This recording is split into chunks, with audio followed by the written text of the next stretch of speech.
Today is January 31st. We are currently a few hours away from the next week of the LFL, and I am joined by the assistant coach of Gentle Mates Donby today. How are you doing today? Doing super good. We've had a good week of practice, so I think we're super confident in our own ability to play good this week. So when you wake up like that on game day, it feels good. So yeah, feeling good. You got some pretty exciting matches coming up. Are you prepared? How are you feeling towards those encounters coming up, basically? First off, we have TDS. They haven't had the best start so far, but again, I think some of their games have been very close, and I don't think they're a bad team. I think we have to respect all of our opponents. It's best of ones, and anything can happen. So we've prepared equally for everyone. And we have our way. We want to play against TDS, and I'm confident that if we play our game, we can win. So I'm looking forward to that.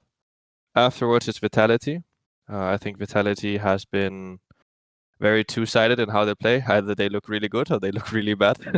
And I think it's gonna be exciting to see on which side of the coin they land for the day. I'm, however, convinced no matter what side they win or side they land on, that we will do well.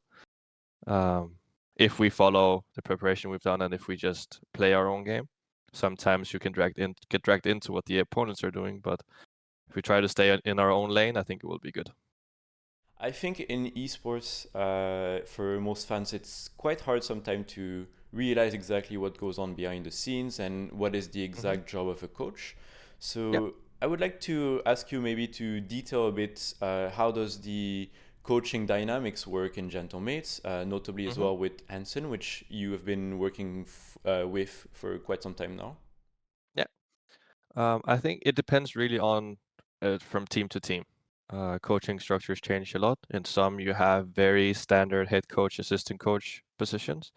In our case, it's more like a duo, where we have shared responsibilities and separate responsibilities as well. In the end, someone has to be the head coach and the accountable person. But on the day-to-day basis, how it works is I'm responsible for bot lane, where I do individual coaching with them, and individual coaching with them in between games and so on. And he does top side right now, which is top jungle mid, right?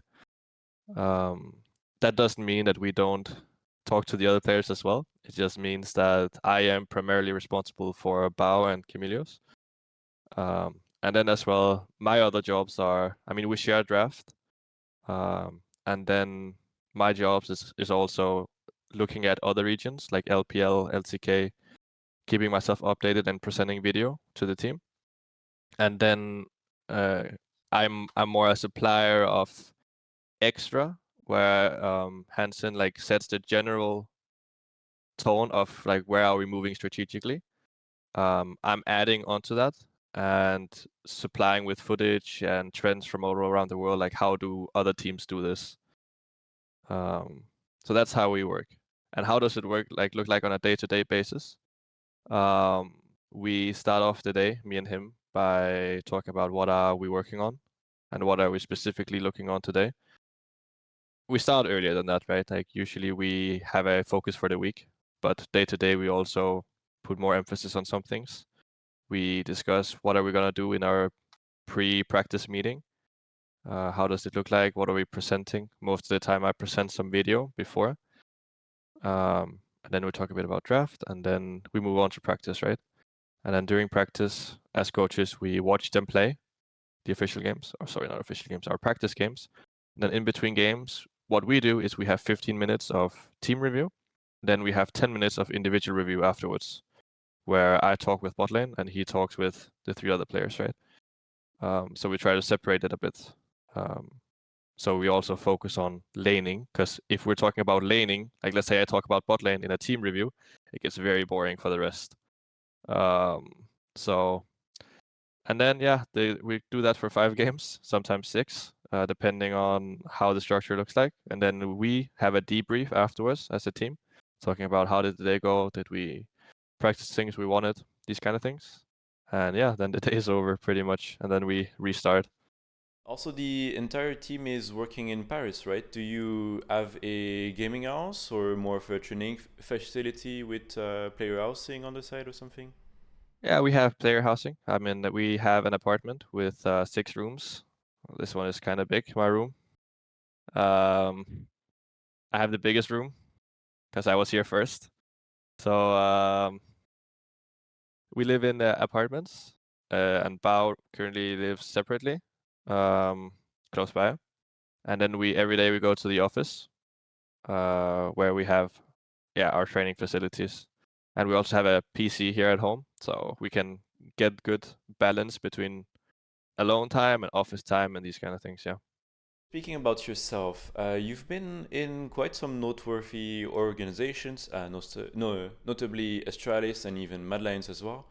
hmm What would you say is the trajectory for your career and like your future ambitions? And how do gentlemates fall into all this for you, basically? hmm I mean, so career-wise, I think for a lot of people, it's about ending up in the LEC. That is, of course, important to me as well. You technically were there with Astralis a bit, right? Yeah, I was there for a full summer split. Yeah. Um, but I think the more I'm in the scene, the more what I realize is I think it's just really important to enjoy the process. And for me, being on an LEC team that doesn't care about the process, doesn't care about their players, their staff, and their well-being, that's not really for me. Whereas here at Gentlemates, I feel like they really care. We can really feel the presence of the owners, the staff around us, and the fans as well. And like that's so important to me because at the end of the day, like if you win and you feel bad, it's not gonna matter, right? So I think enjoying the process is really where I want my career to go, and feeling at home. And I think Gentlemates is taking very, very good steps in that direction Would you say that being in gentlemates feels different than other teams you've been in? I mean, by far.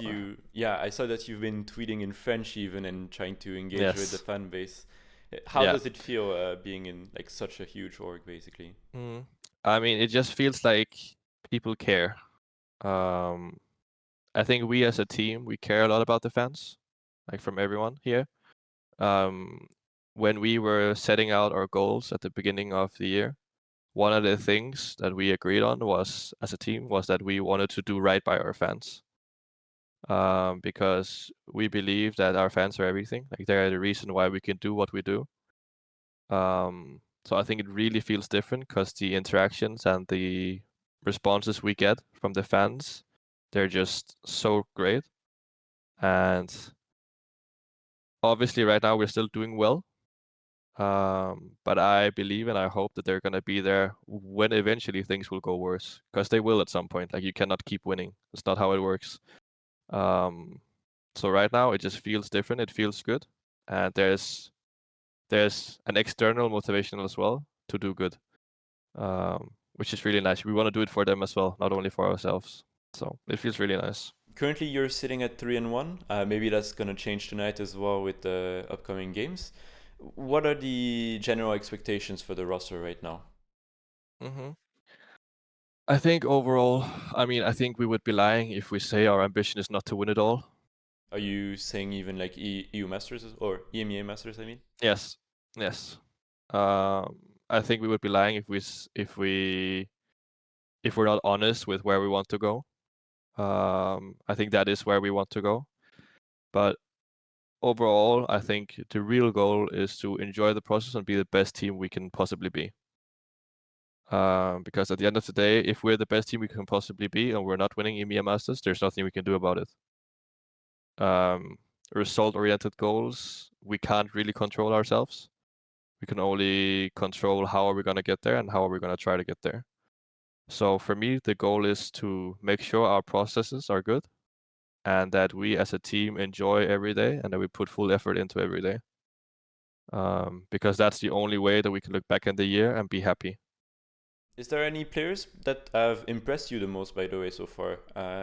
How is it working with everyone? I think they're all impressing me every day in different ways. Um, I think it's so hard to pinpoint one person because they do so many different things. I think Bao has impressed me a lot with his willingness to be open to us as people and learning English and trying in English and all these things. Is a lot easier than what I thought it would have been at the beginning. So just by pure social skills, he's impressed me the most. And then I think gameplay-wise, I think Aka has impressed me a lot as well. I think he is by far the most flexible player I've ever worked with. I've worked with players in the past before who was also flexible, but AK is on another level. Like he can play so many champions, a lot of niche champions as well, which you probably have already seen that we just play Kog'Maw out of nowhere. And that's not the only pick we have in store. So I think his flexibility has impressed me the most, yeah. I mean, hot takes. Are we gonna see some of the guys in the LEC in the future? You think? I think so for sure. I mean, I think some of the players should already be in LEC. And I think some of them are heavily working towards being there. I can see all 5 of them going into the LEC for sure. Soon you'll be playing in Nice at the LFL Mm-hmm. days. Maybe I'll see you there myself as well. Yeah. How is the team preparing for the LFL days basically? Because it's going to be a very different environment, playing in front of a huge crowd as well and on stage and Mm-hmm. everything. Yeah. I mean, so far the preparation hasn't changed much. We're gonna talk more about it after this week, because of course stage names and these kind of things are gonna play in. So that's something we need to have a focus on. But other than that, we're gonna try to keep our rituals and our processes as close as possible to what they are right now to make it feel as normal as possible. Um, so that's really the point. And also the patch is going to change. We're going to change from 14.1b to 14.2. So a lot of it will also be technical, and because everyone is going to lose a day of practice because we're traveling. So we're not going to have that many days to figure out what do we think is good on the new patch. So it's going to be a bit of a race to figure out what is actually good. So the meta might be a lot different. We'll see. I'm not going to say it too much, but we're looking at the changes. We're looking at what does it mean. We're looking at the statistics as well, and preparing in that way as well for the LFL days. Yeah, Are you confident that you already maybe have a good read on this next patch? I'm confident in what changes and what doesn't change. I'm not confident in what's gonna be new, because you never know. I think there's so many things yet to be seen that still isn't discovered on the current patch.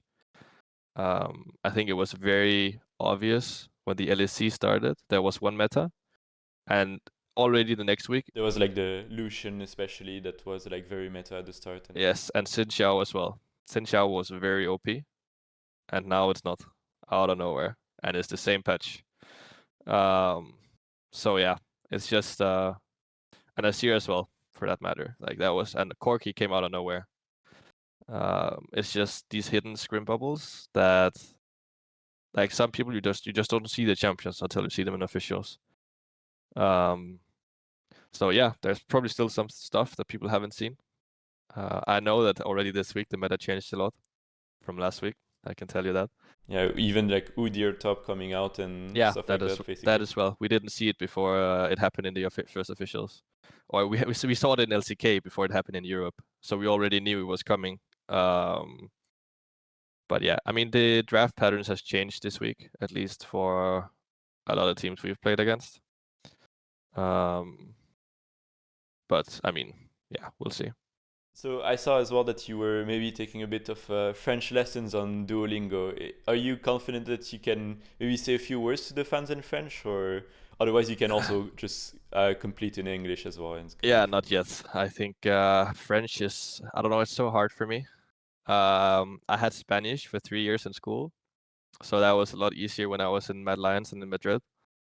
But no, my French is, I'm working on it, but it's really a work in progress, that's for sure. I mean, I saw you were thanking your manager. I think it's Yes. Eternity, right? Yeah. It's been a bit carrying you for the tweets. By far. I mean, we are going right now. We go translator, and then I send it to him, and then he approves. Well, do you have any words for the fans in English then, maybe? Yeah, I do. I want to say thank you guys so much for being as supportive and friendly and welcoming as you have been. I think we, as a team, could not have wished for a better welcoming. And the support that you guys give us, as I said earlier, is everything. And it's one of our big goals to make sure you guys are happy. I hope you can see that in how we interact with you guys and how we try to keep you updated and everything. So thank you so much for allowing us to do what we do. And we're gonna keep fighting to make sure that you stay happy. All right. Well, thank you very much for your time today, Donby. That was a great interview, and I wish you a lot of luck in your LFL matches this week. Thank you very And much. and we'll see you maybe in the LFL days as well next week. Yeah, for sure. Perfect. All Well, right. have a great one. Thank you for your time, and we'll see you later. Yeah, thank you. Bye bye.